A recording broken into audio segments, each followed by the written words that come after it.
Quero começar a mensagem dessa manhã sendo um pouco ousado. Por quê? Normalmente, quando você tem grandes movimentos sociais, quando grandes coisas acontecem, você só consegue olhar para esses movimentos e perceber como eles causaram ou que eles impactaram a geração depois de muitos anos. Depois que os historiadores, os sociólogos olham para trás e percebem como aquilo impactou a sociedade. Mas eu queria ser um pouco ousado e olhar para um movimento social que aconteceu há pouco tempo atrás, que foi a pandemia.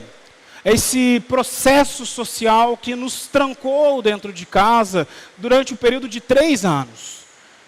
Isso ainda vai ser avaliado historicamente. Nós vamos ter percepções de como isso impactou a nossa mente, o nosso coração, a maneira de nos portarmos. Mas tem algo que eu queria te levar a pensar nessa manhã, pelo menos no começo desse sermão. Eu creio que a pandemia serviu para dar uma chacoalhada dentro da igreja do Senhor Jesus Cristo. Porque a pandemia, ela nos trancou dentro de casa, nos levou a buscar mais ao Senhor, nos levou a perceber como a morte, ela realmente está muito perto de nós e que um pequeno vírus pode destroçar a nossa sociedade. E muitos cristãos se apegaram muito mais com o Senhor. Buscaram muito mais a Deus. Estavam ansiosos. Eu lembro que eu recebi muitas e muitas ligações de pessoas dizendo assim: pastor, eu estou ansioso para estar na igreja novamente, para participar da mesa do Senhor, para estar celebrando com os meus irmãos, estar junto em comunidade novamente. E para nós pastores isso gerou uma expectativa santa. Eu esperava que pós-pandemia, o primeiro culto na minha comunidade seria arrebatador. Faltaria cadeiras. As pessoas encheriam os templos para adorar o Senhor. Mas a pandemia serviu para descobrirmos um outro tipo de pessoa, que também frequenta as comunidades. Pessoas que estão muito próximas do reino de Deus, próximas da igreja de Cristo Jesus, mas não fazem parte do reino. Pessoas que estão acostumadas a permear os arraiais evangélicos simplesmente para serem servidas como consumidores da fé. A pandemia impactou essas pessoas de maneira diferente. Enquanto os verdadeiros cristãos estavam ansiando por estar com seus irmãos, há uma frase do Dietrich Bonhoeffer que ele fala que nós somos células perdidas pelo universo e que quando Cristo nos encontra, essas células elas tendem a querer se encontrar. Para esse grupo de pessoas isso não fez diferença. Pelo contrário, a percepção foi diferente. Eles perceberam que eles não precisam tanto assim da igreja. Que cultuar a Deus online satisfaz o coração deles. Que eles podem se envolver com as comunidades, mas não se envolver tão profundamente assim. Estar com os irmãos, mas não estar tanto assim. Que a igreja do Senhor Jesus Cristo não precisa ser a priori nas suas vidas, porque eles têm outros compromissos. Seu trabalho, seu lazer, sua família, e poderiam elencar tantos outros compromissos. E aí, esse movimento talvez a gente já pode vivenciar. Os templos não ficaram tão cheios pós-pandemia. Pelo contrário, houve um esfriamento. As pessoas deixaram de participar. Eu lembro, ainda talvez um pouco saudosista nesse processo, de que quando eu era adolescente, por exemplo, nós queríamos estar na igreja. E aí você pode falar assim: pastor, talvez porque você vivia numa cidade do interior e não tinha tantas promoções, e aí a igreja era um processo. Meu irmão, eu cresci em Porto Alegre, uma capital, não é interior. Mas é interessante que os jovens e adolescentes dessa geração queriam estar na igreja. Queriam estar no ministério de teatro, de louvor, de cozinha, de adoração, de qualquer coisa que fosse para estar junto. Mas hoje parece que isso está tão distante. Eu sirvo num ministério e eu tenho só algumas horas do dia para servir. E eu não posso ficar estafado, porque a igreja pode me estafar. E aí a gente começou a perder as prioridades da nossa vida. E aí você consegue dividir esse grupo de pessoas entre pessoas que são consumidores da fé, que elas estão dentro das comunidades para que a comunidade possa servir a ela, com um bom louvor, com uma boa palavra, com um bom ministério infantil, com uma boa iluminação, com um bom ar-condicionado. E se não está muito legal, você tem um banquete para que você possa desfrutar de outros processos. Não é à toa que muitos professores e palestrantes sobre plantação de igreja, eles estão mais preocupados com a estrutura física dos locais, para atrair novas pessoas, do que com a mensagem que vai ser pregada nesses locais, que é o mais importante. Então existe um grupo de consumidores, porém há um grupo de discípulos também. Pessoas dispostas a entregar a sua vida por outras vidas, da mesma maneira que o seu mestre fez. Dispostas a entregar o seu tempo, da mesma maneira que o seu mestre fez. De entregar todos os processos, porque o seu mestre fez da mesma maneira. E ao final da mensagem dessa manhã, eu queria que você fizesse uma avaliação muito sincera do seu coração. Aonde ele está? Se você tem sido chamado a ser um consumidor da fé, ou se você tem realmente sido chamado para ser um discípulo de Cristo Jesus e servir da mesma maneira que o nosso mestre serviu. Para tal feito, eu queria convidar você a abrir a sua Bíblia no Evangelho de João, capítulo 13.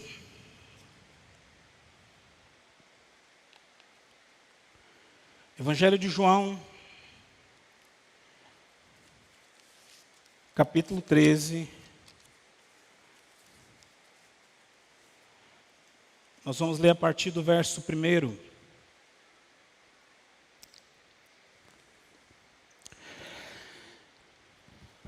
Um pouco antes da festa da Páscoa, sabendo Jesus que havia chegado o tempo em que deixaria esse mundo e que iria para o Pai, tendo amado os que são seus e que estavam no mundo, ele os amou até o fim. Estava sendo servido o jantar, e o diabo já havia induzido Judas Iscariotes, filho de Simão, a trair Jesus. Jesus sabia que o Pai havia colocado todas as coisas debaixo do seu poder, e que viera de Deus e que voltava agora para Deus. Assim, ele se levantou da mesa, tirou a sua capa e colocou uma toalha em volta da sua cintura. Depois disso, derramou água numa bacia e começou a lavar os pés dos discípulos, enxugando-os com a toalha que estava acima da sua cintura. Chegou-se então a Simão Pedro, que disse: Senhor, vai lavar os meus pés? Jesus respondeu: você não compreende agora o que eu estou fazendo, mas mais tarde você entenderá. E disse Pedro: não, nunca lavarás os meus pés. Jesus então respondeu: se eu não lavar, você não tem parte comigo. Respondeu Simão Pedro: então, Senhor, apenas não os meus pés, mas também as minhas mãos e a minha cabeça. E Jesus respondeu: quem já se banhou precisa lavar apenas os pés, porque todo o seu corpo já está limpo. Vocês estão limpos, mas nem todos. Porque ele sabia quem iria traí-lo, e por isso disse que nem todos estavam limpos. Quando ele terminou de lavar os pés, Jesus tornou a vestir a sua capa e voltou ao seu lugar. Então lhes perguntou: vocês entendem o que eu fiz? Vocês me chamam de mestre e de senhor, e com razão, porque eu sou. Pois bem, se eu, sendo senhor e mestre de vocês, lavei os pés de vocês, vocês também devem lavar os pés uns dos outros. Eu dei o exemplo para que vocês façam como eu fiz. Eu digo a verdade a vocês que nenhum escravo é maior do que o seu senhor, como também nenhum mensageiro é maior do que aquele que o enviou. Agora, vocês sabem essas coisas, e vocês serão felizes se vocês as praticarem. Palavra do Senhor, que tem poder para libertar o nosso coração, e ela por si só tem esse poder. E é interessante avaliarmos esse trecho do Evangelho de João. Jesus aqui, às vésperas do movimento maior pelo qual ele encarnou. Jesus ele veio, ele pregou, ele curou pessoas, ele estava com pessoas, mas o propósito maior da encarnação de Cristo Jesus era a cruz. Ele veio para ser o sacrifício vivo e aceito pelo Pai. E aqui ele já entende esse processo. Ele entende que a sua hora estava chegando. E é interessante, se você ler toda a narrativa do Evangelho de João, que nesse momento parece que João está escrevendo o texto de maneira diferente. Ele participa do texto. Se nós fizéssemos um filme desse período, desse trecho das Escrituras, parece que em dado momento a câmera está focada em cima da mesa, onde eles estão comendo e compartilhando, e João participa desse processo. Em dado momento parece que João está fora. Ele está lembrando desse processo, percebendo como aconteceu e relatando tudo a mim e a você. É interessante você ainda saber que João, ele gasta boa parte do seu evangelho para falar a respeito desses últimos momentos de Jesus. Do capítulo 13 aqui de João até o final agora do seu evangelho, nós vamos ter toda a narrativa dos últimos momentos do nosso Senhor Jesus Cristo.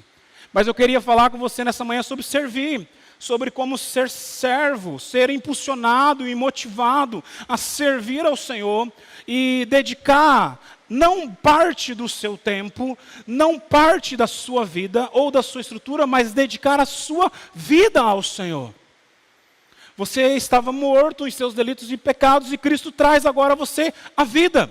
E essa vida que você tem agora é para dedicar ao Senhor, às funções do reino de Deus. Buscar em primeiro lugar o reino de Deus. E antes que você fique ou perca a sua mente aqui nesse momento, você devaneando ao som dessa chuva, eu não estou falando que servir ao reino de Deus é você estar em funções eclesiásticas. Ser pastor, presbítero, diácono, está liderando um ministério, está servindo dentro da igreja, espaço físico esse que, como o pastor Mateus relatou no começo desse culto, isso não é igreja. Mas tem a ver com o seu DNA, com como você se porta socialmente, como você serve ao Senhor todos os dias, desde o momento que você acorda até a hora que você vai dormir. E a primeira coisa que deveria nos motivar a servir ao Senhor é porque nós servimos ao Senhor porque nós estamos rodeados por um ambiente de amor que nos constrange. Olha o que o texto fala no seu primeiro verso. Jesus, então, sabendo que todas as coisas estavam para se cumprir, sabendo pelo que o Pai havia o chamado, ele olha para aquela mesa e fala assim: tendo amado os seus que estavam no mundo, ele os amou até onde? Até Goiânia? Até o fim. Patagônia, talvez. Fim do mundo, talvez seja a Patagônia, nesse universo. E aí eu já fui cancelado agora nas redes sociais. Os patagonenses não vão mais me seguir. Mas, enfim. Ele amou e amou até o fim. Ele amou aqueles que eram dele até entregar toda a sua vida. E dentro desse ambiente de amor, ele é impulsionado a servir e ele serve aqueles homens. Ele se despe do seu poder de autoridade, do seu local onde ele estava à mesa, para servir aqueles 12 homens. Na ceia passada eu falei com você sobre essa mesa. Era a mesa que estavam homens que iriam trair Jesus, que iriam negar Jesus, que iriam desamparar Jesus na sua crucificação, e ele sai do seu local à mesa para servir aqueles homens.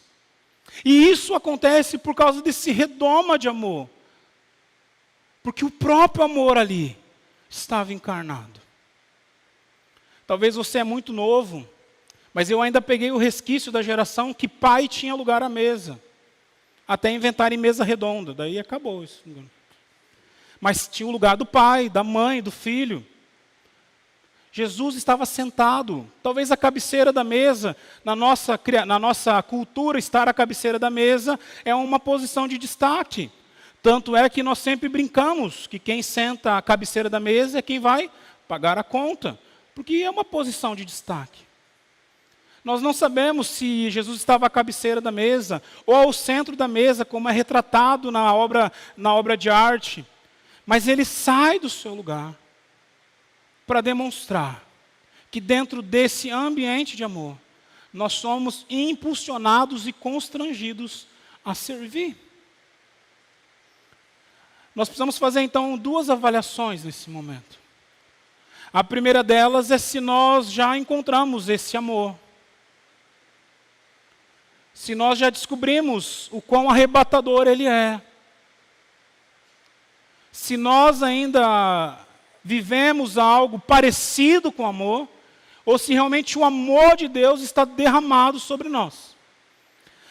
Se o amor de Deus está derramado sobre as nossas vidas, ele nos impulsiona. Nos impulsiona. É como se fosse o café pretinho, ou o Nescau, ou o chamate. Situações que entram no nosso organismo e que nos deixam mais dispostos a fazer algo. Se nós conhecemos o amor, nós somos impulsionados a servir, da mesma maneira que o nosso mestre. Mas há uma segunda avaliação que é o local e o ambiente. Nós precisamos entender se os ambientes que nós estamos habitando e andando são envoltos por esse amor. Se nos propiciam a servir. Se nos impulsionam e nos desafiam ao serviço. Jesus estava ali na última ceia, no último jantar, no último momento com seus discípulos. E ele é impulsionado a servir numa posição de escravo, homens que estavam afrontando a sua santidade. É impossível eu e você, meus irmãos, nos dias que nós vivemos hoje, não estamos em locais aonde nós somos impulsionados a servir. Talvez a gente está tão perdido dentro de nós mesmos, dentro dos nossos universos particulares, que nós não estamos percebendo as oportunidades que Deus tem nos dado. Mas há uma segunda questão que eu queria que você observasse também nessa manhã.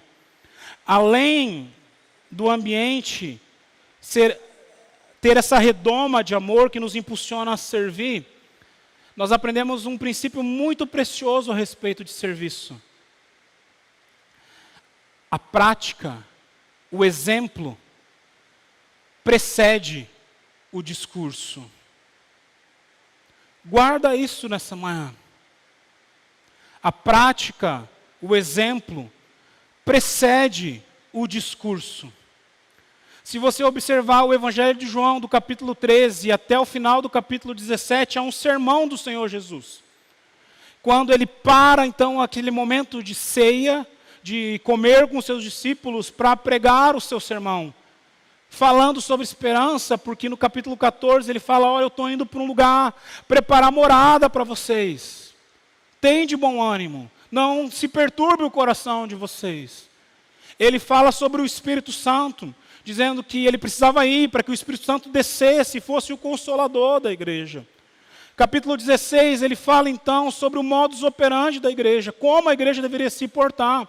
E ele termina esse grande sermão com a oração sacerdotal, quando ele ora pela sua vida, ora pela vida dos discípulos e ora pela minha e pela sua vida também. Porque nós iríamos ser impactados por esse jantar.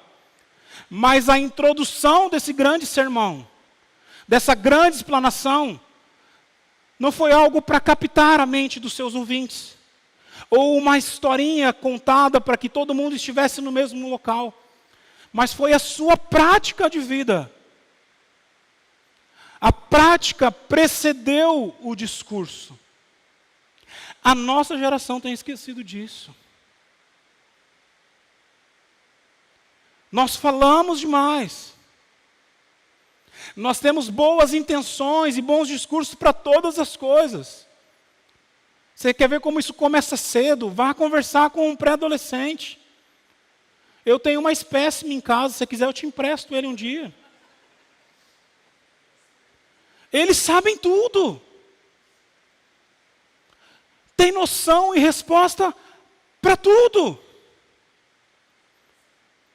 A ferramenta celular que eu e você apanhamos para usar, eles dominam de uma maneira fora do comum. E eles têm acesso a todas as informações. Mas já está sendo ensinado e incutido nas suas mentes que falar é mais importante do que fazer. Parecer é mais importante do que ser. E assim essa geração vai sendo construída. E Jesus vem aqui na ceia e rebate com um tapa de luva tão perfeito, porque eu comparo esse último sermão que você está ouvindo aqui, no Evangelho de João, ao sermão que nós olhamos lá em Mateus, capítulo 5, 6 e 7, conhecido como o Sermão da Montanha. O Sermão da Montanha é Jesus olhando para os seus seguidores e dizendo assim: se você quer ser o meu seguidor, você precisa ter essas prerrogativas.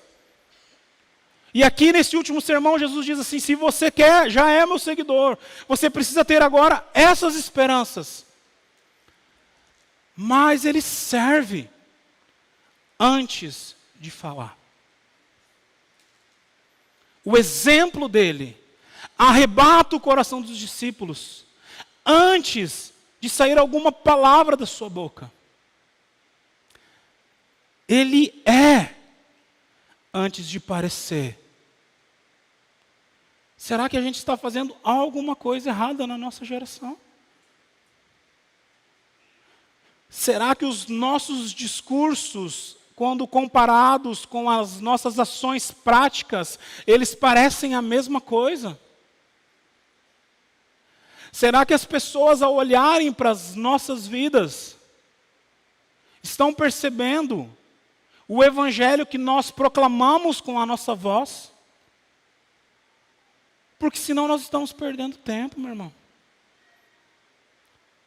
Existem diversas pessoas frustradas com a igreja, porque nós temos um discurso muito bonito e uma prática muito horrível.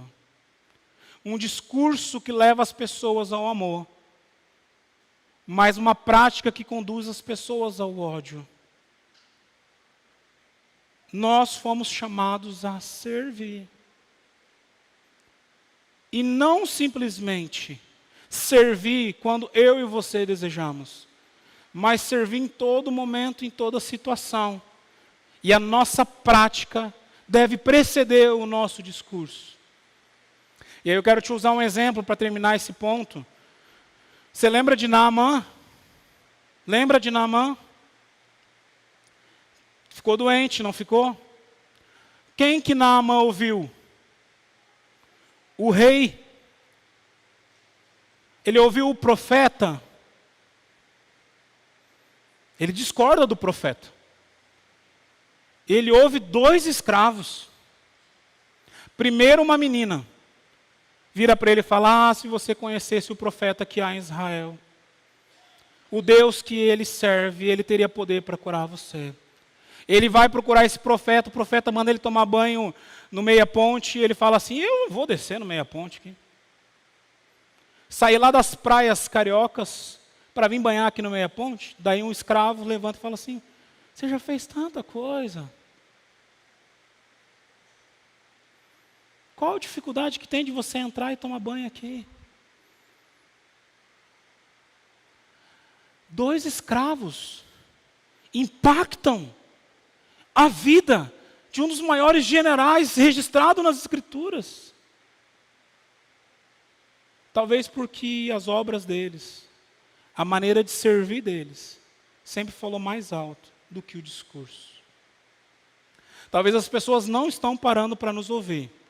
E eu vejo alguns colegas pastores dizendo: não, é porque está se cumprindo as Escrituras, porque nos últimos dias as pessoas não ouviriam, o amor se esfriaria, blá, blá, blá. Um monte de balela, de desculpa, de quem não quer pregar o evangelho de verdade. E pregar com a sua vida. Com a sua vida. Esse ambiente de amor, ele nos mostra que o discurso, ele vem depois da prática de vida. Mas há um outro detalhe que eu queria que você guardasse, e eu queria que você olhasse novamente para o texto, porque o texto fala assim, a partir do verso 13: vocês me chamam de mestre e senhor, e com razão, porque eu sou. Pois bem, se eu, sendo o Senhor e mestre de vocês, lavei os pés de vocês, vocês também devem lavar os pés uns dos outros. Eu dei o exemplo para que vocês façam como eu fiz. Digo verdadeiramente que nenhum escravo é maior do que o seu senhor, como também nenhum mensageiro é maior do que aquele que o enviou. Esse ambiente de amor, aonde o exemplo, ele precede o nosso discurso, ele tem um discurso que nos desafia à obediência. Há alguns anos atrás foi inventado algo chamado psicologia reversa. Já viu isso? Dava certo na minha geração. Dá mais não. Nessa geração já deve ter a psicologia reversa da reversão.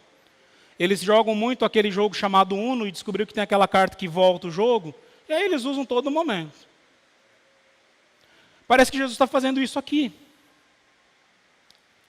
Ele olha para os seus discípulos e ele fala assim: quando vocês estiverem legal, bem, sentados na sua casa e com muito tempo sobrando na sua agenda, com muita grana abarrotando a sua conta bancária, com muitas ideias nas suas cabeças, daí vocês servem da mesma maneira que eu fiz.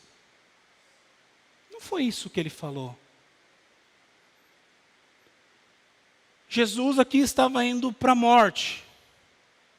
E eu sempre gosto de usar esse exemplo quando eu vou fazer essa comparação. Se tem algum dentista aqui hoje, me perdoe, vou ter mais um cancelamento. Os dentistas da Patagônia agora vão me cancelar também. Quando você vai para o dentista, você não fica angustiado? Eu fico. Se você ouvir aquele barulho, você sabe a dor que vai esperar. E nem dói tanto assim. Depois que põe anestesia, passou. Fica até com um beiço meio bobo, né? Se eu e você sabemos qual vai ser a dor quando nós vamos ao dentista, pensa comigo como estava a mente de Jesus ao saber o peso de cada cravo que penetraria o seu corpo, de cada espinho que entraria na sua cabeça, de cada chicotada que iria para as suas costas. Ele já sabia. Ele tinha ciência desse processo. E mesmo assim, serviu. Aí ele olha para os seus discípulos e fala assim: já que vocês viram fazer, agora vocês façam igual. Nós somos desafiados a servir. Pastor, o senhor quer agora que a gente faça uma sessão de lava-pés na igreja? Não vou colocar você nessa, como é que fala? Saia justa. Porque tem uns pés, meu irmão, que é complicado. Você não está preparado para lavar esses pés. Mas o princípio aqui não é lavar os pés. Mas é se colocar numa situação de escravo para servir uma outra pessoa. E isso é muito fácil. E a nossa igreja tem ferramentas que às vezes te proporcionam a isso. Você tem uma caravana luz, que você vai para uma outra cidade onde ninguém te conhece, ninguém nunca viu você na vida. Daí você vira o big crente. Fala na esquina, prega, expulsa demônio, pinta cara, faz um monte de coisa. Nós temos um movimento que leva pessoas para o outro lado do Atlântico para servir na Angola. Daí ela é melhor ainda. Realmente ninguém vai conhecer você. Daí lá parece que esse instinto de serviço brota no nosso coração. A gente vira mais crente, a gente ora mais, a gente lê a Bíblia, a gente se compadece das pessoas, a gente até chora quando olha as situações. O grande problema é você, minha irmã, servir o seu esposo quando ele machuca você. Fala algo que não entra muito legal no seu coração e você fica magoada com ele. Ou você, meu irmão, ter que servir a sua esposa quando você está lá vendo o seu time perder, que ultimamente meu time só perde. E a sua esposa só fica cutucando você, perguntando você: amor, troca a lâmpada. Não é indireta, viu, amor? Fica relaxado. Mas eu troquei a lâmpada de casa já. E você precisa servir. Difícil é você servir aquele chefe chato que fica pegando no seu pé todo dia. Ou seu colega de trabalho que você não consegue lidar mais com ele. Difícil é você servir dentro de uma cultura aonde só os melhores despontam como a nossa. E que ser segundo lugar não é algo legal. Vou te dar um exemplo do automobilismo. Nós temos 2 grandes pilotos gigantes, Felipe Massa e Rubinho Barrichello. No Brasil ninguém gosta deles. Mas se eu estivesse precisando de um motorista para me levar até o hospital, a chave do meu carro seria deles. Os caras pilotaram uma Ferrari, lugar que eu e você nunca nem pisamos. Ah, pastor, mas eles não ganharam. Mas eles estavam lá. E dentro dessa cultura de serviço, nós precisamos às vezes ser o segundo lugar. Dispor a nossa vida para que o outro venha crescer. Sermos Barnabés na vida das pessoas. Tem uma frase que um pastor usa, que eu gosto muito, quando ele vai falar de criação de filhos, que ele fala assim: nós precisamos ser alicerces dos nossos filhos e jamais telhados. Os nossos filhos precisam crescer além de nós. E muitas vezes dentro dos nossos lares nós queremos ser telhados, guardar os nossos filhos dentro de uma redoma. Isso se aplica aqui. O desafio de Jesus, para mim e para você, é sempre nos colocarmos em segundo plano, sempre sermos escravos, para a honra e glória do nome dEle. E aí o texto termina com algo precioso. No verso 17, falando assim: agora que vocês sabem essas coisas, vocês serão felizes se as praticarem. Tem gente que paga caro para ouvir palestra como buscar a felicidade. Os 10 passos da felicidade. Eu podia ter feito o slogan do sermão hoje, falar os 3 passos para a felicidade, né? Perdendo dinheiro de ganhar com isso. Jesus fala, quando ele termina aqui esse ponto do sermão, dizendo: se vocês fizerem isso, vocês vão descobrir que é muito melhor, é mais agradável, vai trazer um contentamento maior ao seu coração. Você servir pessoas do que você ser servido. Você estar numa posição de escravo do que numa posição de senhor. Você ser a pessoa que está dispondo a sua vida para que os outros cresçam. Isso vai trazer felicidade para o seu coração. E aí você pode não concordar com nada do que eu falei até aqui no sermão. Mas você não pode discordar das palavras do Senhor Jesus Cristo. Porque Ele fala que você vai ser feliz quando você sair do seu pedestal de destaque, se colocar numa situação de servo, para servir homens e mulheres e pessoas que talvez machucam, que pesam a vida sobre você. E que não há nada deplorável nisso. Que não há nada de errado nesse processo. Pelo contrário, você vai descobrir o verdadeiro sentido da felicidade. E aí eu termino a mensagem dessa manhã com a mesma pergunta que eu comecei ela. Qual dos 2 grupos de pessoas você está? Você é um consumidor da fé ainda? Que olha para textos como esse e fala: gosto mais quando fala que nós somos povo do Senhor, filho de Deus, que nenhuma praga vai me... Esses sermões é bom. Acho que eu vou procurar outro lugar. Pastor Rodrigo não estava muito legal hoje, não. O louvor foi mais ou menos. O barulho de chuva me incomodou. É nesse grupo que você está? Se você está nesse grupo nessa manhã, eu tenho só uma frase para você. Toma chá de senso, fera. Toma chá de senso. Porque o seu Senhor, aquele que você fala que é o seu Senhor, serviu não veio para ser servido. E se você está se colocando nesse pedestal, toma cuidado. Você precisa rever a sua filiação. Mas há um outro grupo de pessoas, de discípulos, que eu entendo. Às vezes a gente não está tão legal assim, tão disposto, feliz, alegre para servir. Mas são pessoas que ao ouvir a mensagem dessa manhã falam assim, nossa pastor, eu realmente preciso voltar a servir. Dentro da minha casa, o meu marido, a minha esposa, os meus filhos. Pastor, eu preciso servir no meu local de trabalho, na minha faculdade. Pastor, eu preciso voltar a servir dentro da igreja. E se você está nesse grupo, nessa manhã, eu tenho uma frase para você também. Sempre há tempo de voltar. Sempre há tempo de voltar. De se arrepender e de obedecer.